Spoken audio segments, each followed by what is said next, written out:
Shalom et bienvenue et bandeko nyonso oyo bozomi mpona kolanda votre humble le bâton de Moïse prophète Mfundongala Nzambe apambola bino moi tozwi mwa tango parce que bandeko mingi pe batuni pe bakomi pe babengi mwa ngonga eleki mwa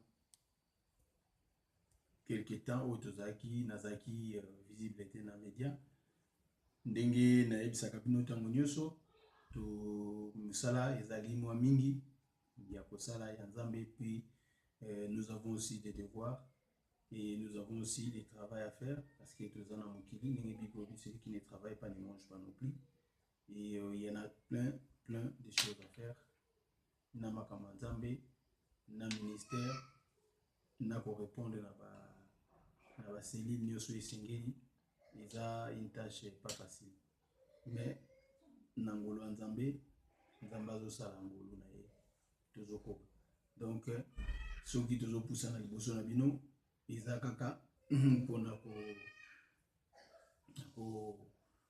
kokabola na bino ndambo ya sagesse oyo Nzambe atie katikati na biso ndenge makomi na ye elobi ete les dons que vous avez reçus de moi mettez-les au service des autres. C'est la raison pour laquelle votre humble prophète le bâton de Moïse, si Dieu lui permet et si Dieu lui donne, Dieu lui accorde un petit temps, nayaka toujours le bosso nabino, pona ko kabola nabino, oyo Nzambe apesi, pona kosunga libota na ye. Mateya oyo, eza mateya moko, oyo tozo koba nango, toujours tozo lobela sur le miracle. Pourquoi nazo ramener bino toujours sur le miracle?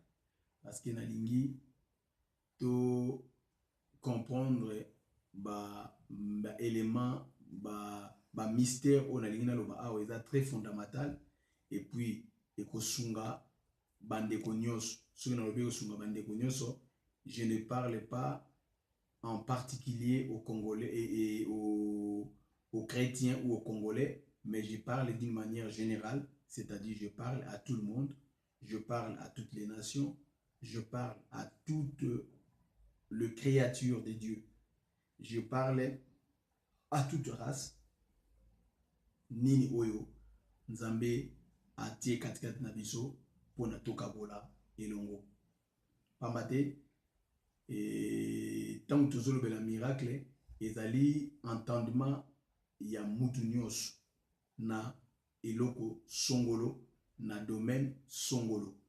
Mutu nyonso même oyo bazali soki mama akoti katikati na cuisine na pona okende kosala mwa recette na ye, souci na ye ezaki recette na ye ekende na réussite na yango tango ekobima liboso ya table, son mari et ses enfants, tant bakolia yango ou bien ses invités, ba admirer yango et ben ba sepela ba pesa ye ba point. Yango wana ezali souhait ya maman nyonso tango aza na kati na cuisine.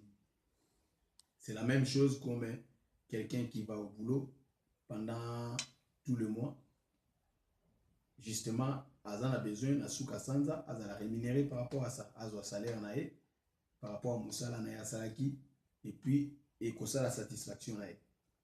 Moutunyoso, ou Azali kokende bilanga, Azan a besoin que souka sali bilanga nae, na souka nango, bambuma nae ebota, ateka, asepela, na Moussala nae ou yasali. Suis Azan va travailler. A la possibilité il y a kofuta ba travailler nae et puis voilà champ nae ekende malamu musana etambola na prospérité et c'est la raison pour laquelle tozo lobela sur le miracle parce que ezali kabo o Nzambe atie katikati na votre humble le bâton de Moïse so nazo lobela bino sur le miracle ezali particularité o Nzambe atie katikati na ngai yango na lingi na kabola na bino libota mobimba ya mokili nyonso ezolanda. et ko sepelisa batu mususu ba mususu bako contester batu mususu bako pesa ba argument na bango par rapport à savoir na bango. Eh bien, chacun est libre de penser comme il voudra et de voir les choses comme il veut. Et moi, je fais de mon mieux de vous communiquer la grâce et la sagesse, l'intelligence surnaturelle que Dieu a mis en moi. Voilà les pourquoi tozokoba na miracle. Alors, pour na ko kende musikate na ko linga biso nyoso to kende na ko tanga ba Bible na biso ba oyo ba koki ko fongola makomi to ko kende na livre ya Matthieu. So to kende na livre ya Matthieu to ko tanga chapitre 21 et to ko zwa verset soki na koki pe ko zwango na nini na ordinateur. Ok, donc tu reçois Matthieu chapitre 21 verset Matthieu 21, tu reçois verset 1 à combien 1 à 5, je sais pas. Ok, tu reçois 1. Voilà, tu bandis na 1. Est-ce qu'il me donne tout 1 à 5. Voilà. Donc, je peux lire rapidement. Parce que là, oui, il m'a donné. Oui, 1 à 5. Oui, 1 à 5. Voilà. Donc, comme je vous ai dit, Matthieu 21, verset 1 à 5. 1 à 5. Le Seigneur veut nous parler. Et voilà, donc, Tokei, la Bible. Non, je m'excuse. Tokotanga à partir de verset Matthieu 21, verset 18 et plutôt à 22, je m'excuse. 18 à 22, vous voyez, je suis en même temps avec l'ordinateur. Et puis voilà, donc, accordez-moi quelques minutes, ça sera pas long. Oui. 18.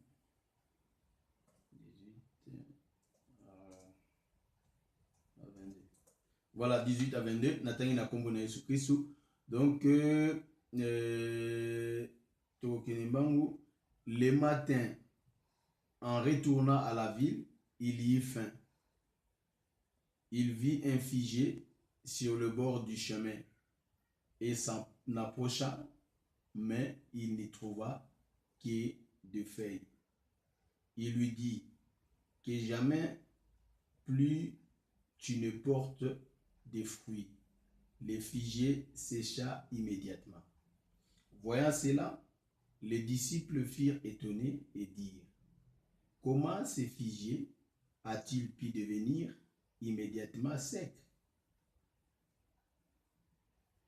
Jésus leur dit alors: je vous le dis en vérité, si vous avez de la foi et que vous ne doutez pas, non seulement vous ferez ce qui a été fait à ce figuier, mais même si vous dites à cette montagne: retire-toi de là et jette-toi dans la mer, cela arrivera.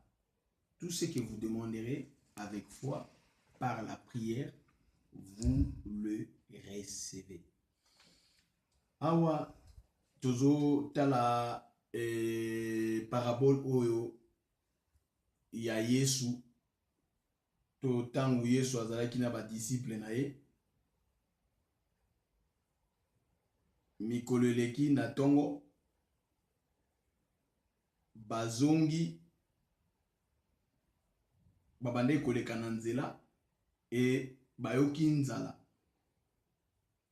bamoni figuier oyo nzete oyo ya figuier ebotaka mbuma figuier ezalaki liboso na bango na bord ya chemin bapusani pembeni nango mpona bakende koluka mbuma ya kolia. Mais il trouva que de fait, bamoni kaka, bamakasa, batuni mokonzi. Il lui dit, bah, ici c'est Jésus-Christ, parce que bazaki na Jésus-Christ, donc, ah, ils ont le soleil, Jésus-Christ, na ba ekolinae, que jamais plus personne ne porte de fruits. Donc, bah, lobi, nzete wana, eko, Yesu, en fait, Yesu alobela ki nzete wana, Yesu alobela ki yango, alobi ke nzete oyo mbuma, eko bota lisusu mbuma te. Immédiatement, nzete est séché et ba disciple ba moni yango bikamu ndenge salami bazalaki étonné et étonnement na bango Yesu ekoloba na bango ke ezali batuni Yesu babi komande nini mbuma oyo nzete oyo ekauki mbala moko ekomi sec.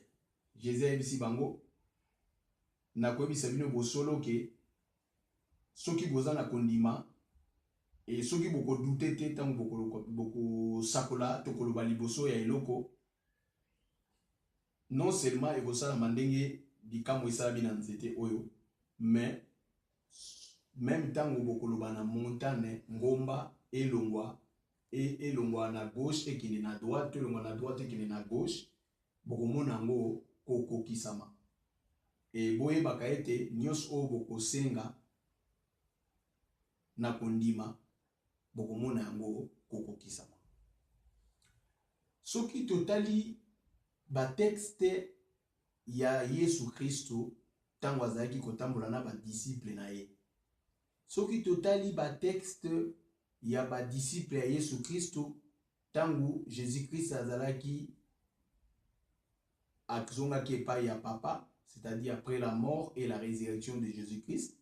Soki totali bayekoli ya Yesu badisciple na ye etamboli na bango na makambo oyo esalamela yaki bango na nzela na bango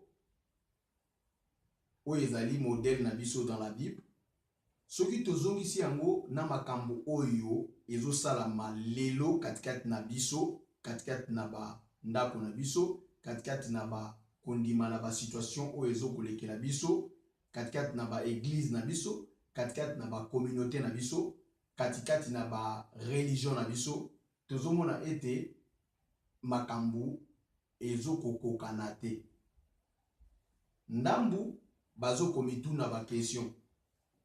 Ndambu pe ebele pe bazali plongé katikati na mobunga. Bazozwa temps ya komituna ba mituna te pona nini bokokani ezali te katikati na oyo Yesu alobaki na oyo Yesu asalaki comme bikamwa na oyo biso tozo vivre lelo bokokani bokokisani ezali te. Pourquoi bokokisani ezali te? Il y a peu de personnes ou peu de gens qui se posent ces questions. Mais la plupart des gens, ils sont plongés déjà dans le fanatisme. La plupart des gens, ils sont plongés déjà dans la perdition. Ils n'ont aucun sens de comprendre les choses. Et puis, justement, bazoko vivre lokola ba mouton oyo bazo mema bango na oyo bazoko tambola na troupe tango moko abungi abeti libaku abosani to amonaki bien te asote singa ya kanisa ki libulu bango nyonso bako sote singa sans que ba se rendre compte eloko nini oyo tozo sote.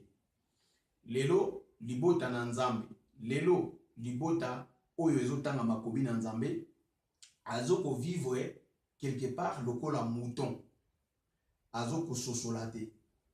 Yango votre humble le bâton de Moïse azozwa temps ya kolimbola bino malembe pona kofongola bae oyo bazali ba aveugle spirituellement bafongwa misu, bae oyo bazali ba sourd spirituellement bafongwa matoi et bae oyo bazali ba handicapé spirituellement bazwa makolo ya kotambola. et bae o bazali ba handicapé maboko ekatana spirituellement ba maboko efongama po ete mutu nyonso a vivre miracle pe bikamwa na bomoi na ye. Parce que on donne que ce qu'on a. On donne que ce qu'on a. Et Nzambe apesi mutu na mutu likabo na ye pona likabo wana et sala pona bandeko mususu. Si je reste beaucoup longtemps sur le miracle, parce que je suis un serviteur de Dieu, que Nzambe a talisi bilembo ebele pe bikamwa e monisami na miso ya mokili mobimba. Alors, lelo na lingina loba lisusu liloba oyo. Yesu tangu alobeli fige oyo ezalaki na mbuma te. Alobi ke mbuma ebima lisusu katikati na yo te pe mbuma ebimi lisusu te. Est-ce que ba disciple o bazaki na Yesu bamonaki bikamwa wana aussitôt que bazalaki na Yesu? Parce que soko ke na ba ma version mususu komona ete ils ont passé Yesu alobeli nzete wana ke mbuma ekobota lisusu te parce que tango bapusani bamoni mbuma te. Mais le lendemain tango baye komona ke nzete babia ta mokonzi nzete olobelaki mbuma eza lisusu te eza séché. C'est-à-dire que Yesu alobi et puis du coup sur le champ la même génération oyo bamonaki tango lisakoli ekwe, la même génération a vu le miracle s'accomplir. C'est pour montrer que Nzambe azali mutute. Nzambe aza, comme Bible le dit, qu'il n'est pas un homme pour mentir, ni un fils de l'homme pour se repentir. Libota na Nzambe esengeli beaucoup mana niveau ya comprendre était le nom de Jésus Christ, que nous disons le nom de Jésus Christ. Le Christ, c'est le miracle. Celui qui a reçu Jésus, il a reçu l'esprit qui opère le miracle. Et si tu as reçu Jésus et que tu vois qu'il n'y a pas le miracle dans ta vie, tu n'as pas encore reçu Jésus. Il faut aussi poser question, est-ce que tu l'as reçu ou pas? Parce que yo koki kozwa na makanisi na yo comme si tu l'as reçu Jésus parce que ba pasteur ba sambelaki na yo parce que ozota la Bible parce que osimbi Bible, mais or en toi l'esprit de Jésus n'est pas encore rentré. Ça s'est fait même sur le plan physique. Mutu a 8 ans ake na hôpital parce que azaki maladie, ba médecin ba 8 ans na bango ko pesa ye ba kisi ya ko soigner malade na ye, mais mutu abimi na hôpital et puis mutu asali rechute azongi. Et puis ils font les tests et finalement malgré le traitement, malgré l'examen, malgré le kisi o mutu amelaki, mais malade wana, problème wana na ba kisi o ameli et sali ata eloko moko te. Par contre même situation à malade yango ezokende toujours na s'aggraver parce que ba kisi na période nyos o mutu wana leki nango na 4 na hôpital o patient leki nango na hôpital et sali ba kisi wana et résoudre te. Ba présence ya ba médecin na ba infirmier na kati na salle na eto na ba examen no sali et résoudre te na situation oyo yazaki nango na santé na ye. Donc c'est pour dire que même sur le plan spirituel, nous croyons que nous avons, il y a beaucoup qui croient qu'ils ont reçu Jésus, il y a beaucoup qui croient que Jésus Christ soit kat na bango, mais en réalité, il n'y a pas Jésus en eux. En réalité, il n'y a pas de miracle. Parce qu'ils ont reçu un Jésus physique, mais ils n'ont pas reçu un Jésus spirituel. Moi, je vous parle des choses spirituelles qui est contrairement aux choses physiques. Aujourd'hui, le peuple de Dieu, bazo kotala beaucoup plus makambo nzambe, bazo memango na ba pensée na bango humaine. Yango moni ete eza na ba serviteur de Dieu epelé oyo bazui batu bamsus basali ba collecte tout ça tozo kende Israël pona to kende kotala esika bakundaka Yesu pona to kende kotala esika Moïse asalaka boye pona to kende kotala esika David nanana. Il y a eu plein de choses basali ba pèlerinage ba kei ba tamboli na ba lieu soi-disant saint, mais finalement c'est le même serviteur de Dieu. Ils ont rencontré des problèmes en venant même dans leur propre église locale, même dans leur vie sociale, même dans leur vie familiale. Il y a des problèmes, de petits problèmes qui demandent juste un petit miracle, mais il n'y a pas eu un miracle pour sauver ces problèmes. Et il y a des gens qui sont autour d'eux. Au bazana ba problème, au izosenga bazwa loboko na nzambe, et puis batona bazwa délivrance, mais batwana bazana ba situation oyo mutuana oyo soi-disant tango na ba lié saint, oyo yé alobi ke soka na ba lié saint, aza capable ya coopérer babikamwa, mais les miracles n'arrivent pas. C'est pourquoi, parce que batwana bazozwa makambo nzambe sur le plan physique. Batwana bazo kanisa ete soki balobi lié ou ezali place bakundaki Yesu eza en réalité place bakundi Yesu. Et puis batwana quand il dit que les dieux d'Israël bazo tala Israël o tozomona lelo o eza pembeni ya Palestine o eza nini. Mais babosani ete Israël o Bible zolobela eza Israël o ezali spirituel. Na matea oyo koya na okota muzindo na branche na fongoli bino na yebi ete mingi bako se poser on a lingi libota na nzambe tozala instruit même sur le plan spirituel.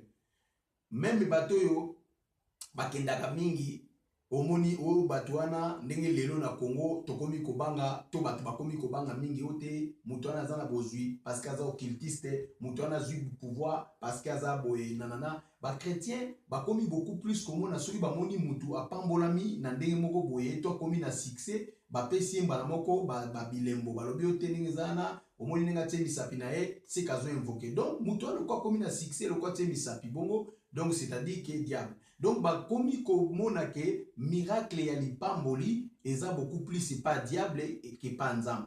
Même ceux qui bazo bango bazo confesser en côté, mais na ba à dire na bango, na ba façon de faire na bango, na ba façon ko ça ba émission na bango, na ba façon ba intervention na bango, ya ba certains serviteurs, ba certains prophètes, ils montrent que bazo diminuer nzambe na bango, bazo tombola diable.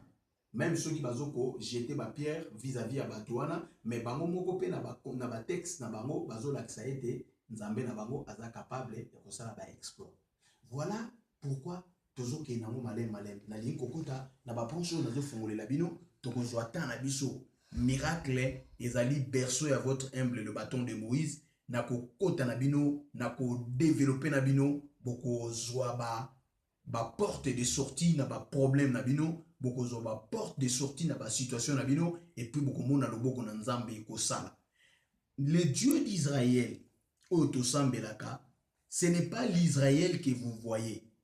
Et raison pour laquelle quand vous dites le Dieu d'Israël, il y a une façon de dire le Dieu d'Israël et il y a une autre façon de dire le Dieu d'Israël.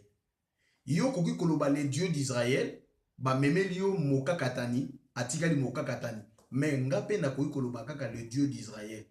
Oyo yo lobi kombo tangi le Dieu d'Israël, ngape na lobi le Dieu d'Israël, mais nga na telemisi moka katani. Na pesi lembo moko batu mingi ntongo basalaka ba campagne na bango omona balobi boya na badikoka mais batikali na babeki mais soki tokoti na cité totali biso tour na biso. Moi personnellement je n'ai jamais vu un dikoka qui était dans les quartiers qui dit que non moi j'étais un dikoka j'étais un infirme na campagne songolo nde babeki na ngetikala kuna leo na telemi on les retrouve pas mais tout le monde a kana ba TV na ba image. Peu importe, quel que soit la campagne Abisso en Afrique, quel que soit la campagne Abisso à Napoto, et c'est pareil pour Nabato, Badiniba Salela, Mosuni. Mais moi, je vous donne un miracle, parce que tant on a zoté Abino sur le miracle, il faut appeler ça Kabino Bilembo, Mukilizo Yokanga, Ba Ebi, Bazoeba. Moi, dans mon ministère, il y a de cela 18 ans ou 19 ans, si j'ai une bonne mémoire, j'étais en train de prêcher dans mon église locale à Kinshasa. Je dis bien dans mon église locale à Kinshasa, c'est-à-dire à Jérusalem, là où j'ai commencé mon ministère, dans la zone où j'ai commencé mon ministère. Les gens qui sont dans cette zone-là, ils sont en train de m'écouter et ils connaissent ce que je suis en train de vous dire. Tozaki nandeko moko azaki kombo Sœur Jeannette azaki mutu et beba. Akoli nango bongo maladi wana famille na yebi mutu ezaki bien te. Et il y a toujours des périodes de bandé ko sauter. Mais il y avait un moment où, na période moko oyo et sauta ki penda, jusqu'à ce que famille na kokai ko supporter na ndako na bango familialité, batindika ki bapesi moi et annexe moko boye na kata le pang moko ya munene avandaka kuna pona ba biloko ne le kaki mingi ba koki yangote. Et puis cette dame avait une petite azaki na mwana moko moke et moi le place azaki na annexe ko foutela na église tozaki en face. À chaque fois quand je viens namonaka moto aliboma wana ser wana moto ebebi na mwana na ye esaka ngai mpasi esaka nga mpasi nakopesa mbote na leki bandimi bakendaka bazoselela na ye baoleka. Il y avait un jour ezaki dimanche le matin ezaki kilt matinal moi j'ai demandé à l'église d'ouvrir le portail de l'église bafongoli portail ya lopango église na bibo fongola portail je vais voir tout ce qui passe dans la rue. Au moment où j'ai dit comme ça j'ai vu sœur Jeannette ya moto ebeba aleki na mwana na ye amemi mwana azolobaloba lopango na ye place azalaki neka webi moteleboma so avandi nayebisi baprotocole na ngai na baintercesseur nyonso bazalaki na bokende kozwa sœur wana boya na ye naloba mbango parce que nazosisa tokóma na kokontinue yango na parti oyo ekolanda baye na sœur Jeannette liboso wana nayebisi église bokanga misu église bakangi misu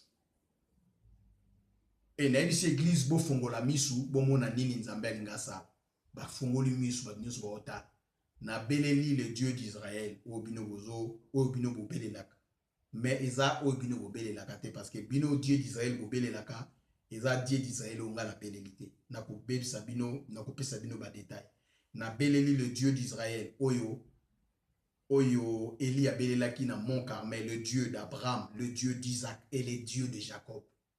Le vrai, j'ai invoqué les vrais. Nalobi na bango bo fongola misu bomona nini nzambe alinga sala. Nayebisi sœur Jeannette recevez. Nayebisi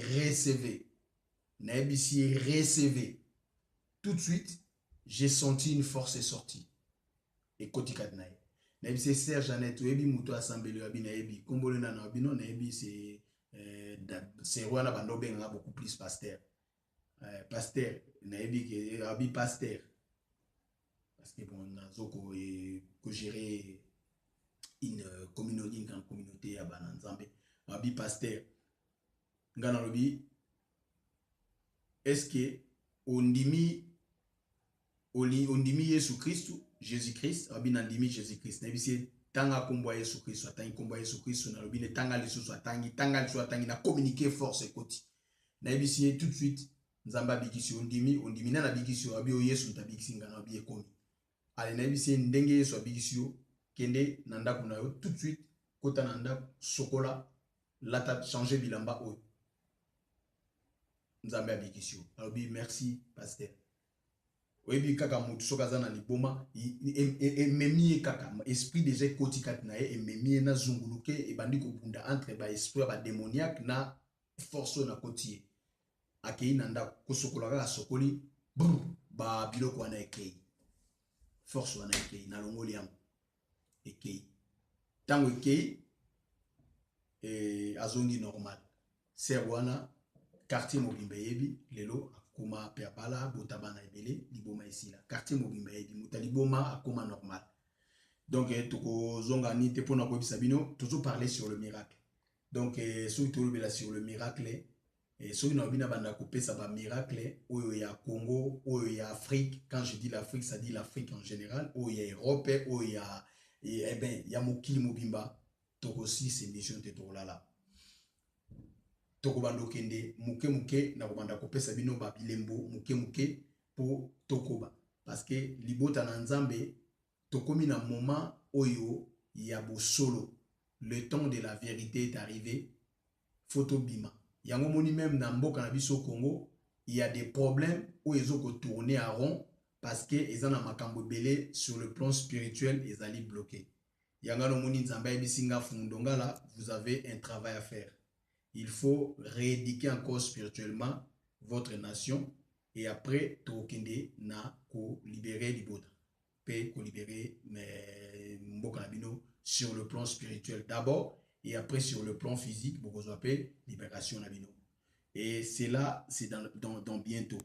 Alors yango na lingi libota nyonso bozolanda votre humble prophète, que Dieu vous bénisse bozo matea oyo bokota na dimension na bino ya ko limbola ya ko tangango et que Dieu vous bénisse na profiter ko pambola ba nyonso oyo balandi émission oyo bazana ba problème bazana ba infirmité bazana ba maladie bazana ba problème mentaux bazana ba problème ya santé bazana ba difficulté financier bazana ba médiocrité nyonso o bazali lié na ba chaîne, j'aimerais que tant bozo la mission oyo force spirituelle oyo et kota ikat na sœur Jeannette oyo longola ki liboma et kota pe 4 na yo pe bo soto pe ba problème to ba souci wana et bima sasa ipi na kombo na Yesu Christ.